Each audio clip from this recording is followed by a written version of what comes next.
Dollar index ये नीचे जहाँ पर इसका बेस बन रहा था, बॉटम बन रहा था, उस बेस को पार करके थोड़ा-सा निकलने की कोशिश कर रहा है। तो क्या थोड़े समय के लिए ये एक बार फिर से वापस चैलेंज करेगा अपने पिछले पीक को और 200 डे मूविंग एवरेज को?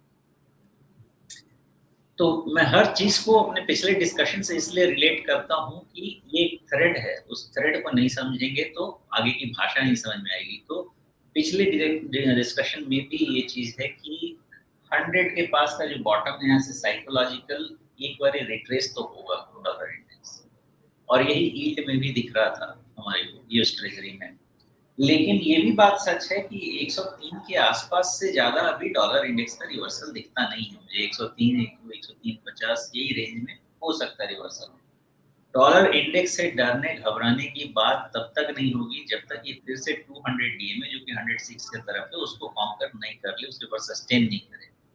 तब तक डॉलर का जो पीक है 115 के आसपास का, उस पीक को कंफर्म पीक मान के चले। ठीक है, उससे ज़्यादा और कोई डिस्कशन इस पे भी नहीं बन पाएगा। लेकिन हाँ, ये भी बात सही है कि 200 डीएमए का रीटेस्ट हो सकता है, इस चीज़ से इनकार नहीं किया जा सकता। जी। एक दिलचस्प चीज़ ये है कि जो पीक बना 115 के आसपास का और नीचे आए लगभग 100 के आसपास, इस पूरी गिरावट की रिट्रेसमेंट में 38.2% रिट्रेसमेंट, चूँकि आपने वापसी कहा तो फटाफट मैंने रिट्रेसमेंट का यहाँ पर चार्ट भी पे डाल दिया है। तो 38.2% रिट्रेसमेंट बिल्कुल वहीं पर है 106 के आसपास। तो आपके पास प्रीवियस स्विंग, मतलब पिछली बार भी जब रिट्रेस किया था तो वहीं तक गया था। अभी 200 डे मूविंग एवरेज इसका वहीं पर घूम रहा है।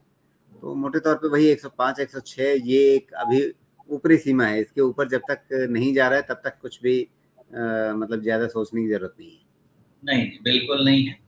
और देखिए वहाँ तक अलाउ करना भी चाहिए, क्योंकि उससे होगा क्या कि फिर वो एक तरह से जो क्रैश लैंडिंग वाला सीन रहता है वो नहीं होता है। हर चीज़ का जी। अपना एक नेचर होता है, उसको थोड़ा रिस्पेक्ट भी। लेकिन दूसरी संभावना मैं सोच रहा हूँ कि क्या ऐसा भी हो सकता है कि इसमें एक जो लोअर हाई लोअर लो वाला पैटर्न है वो जारी रहे। इसके लिए तो ये ज़रूरी होगा ना कि 106 के आसपास जो पीक बना है, मतलब टॉप बना है, हल्का टॉप, वो पार ना करे। तो वैसी हालत में फिर क्या कहीं पर एक लोअर हाई बना करके वापस ये एक नीचे 100 के नीचे का एक मतलब सफ़र शुरू करेगा?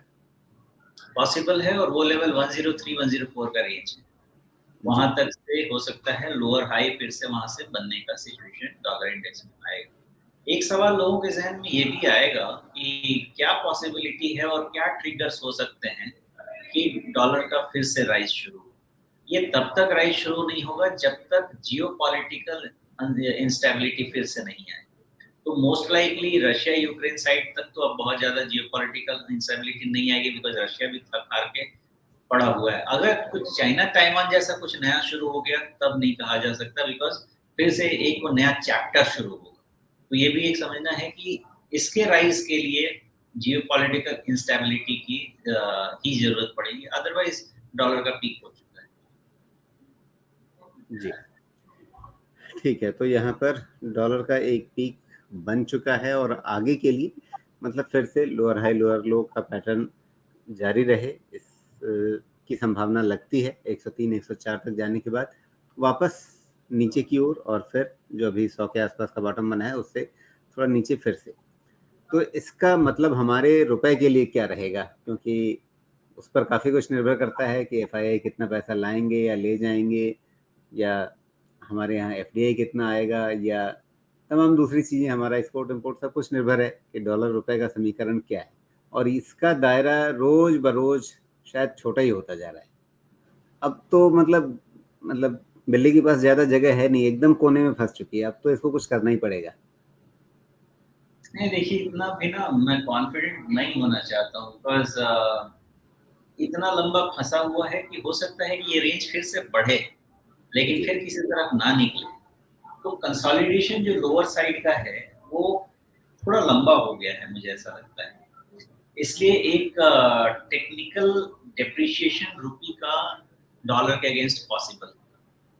लेकिन फिर भी मैं कहूँगा कि 83 पे टॉप बन गया है। उसके ऊपर जाने का कोई सिचुएशन तब तक नहीं होगा जब तक आपको डॉलर इंडेक्स वो 106 के ऊपर जाके सस्टेन ना करने लगे। वो जाएगा तो उसका मतलब ये है कि ग्लोबल करेंसी के साथ हमारे करेंसी पे भी प्रेशर आएगा। इमर्जिंग मार्केट करेंसी पे प्रेशर आएगा, हमारे करेंसी पे भी प्रेशर आएगा।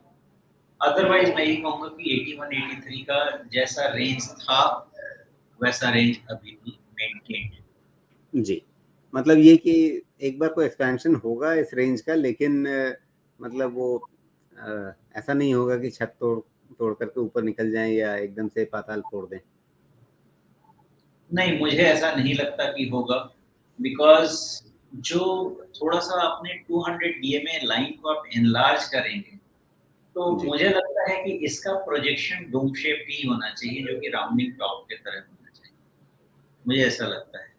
इसको जी, मात देने के लिए या इस मेरे इस ऑब्ज़र्वेशन या डेटा पॉइंट को डिफाई करने के लिए रूपी को 83 के ऊपर डेप्रिशिएट करना पड़ेगा। और मुझे कोई ऐसा रीज़न फ़िलहाल नहीं लगता कि रूपी 83 के ऊपर डेप्रिशिएट करे, अनलेस कि हम इसी सिचुएशन में ये कैलेंडर ईयर खत्म कर देते हैं और गवर्नमेंट इलेक्शन ईयर में जाती है और डिसाइड करती है खर्चा करने, जहाँ पे बजट पे स्ट्रेन आएगा।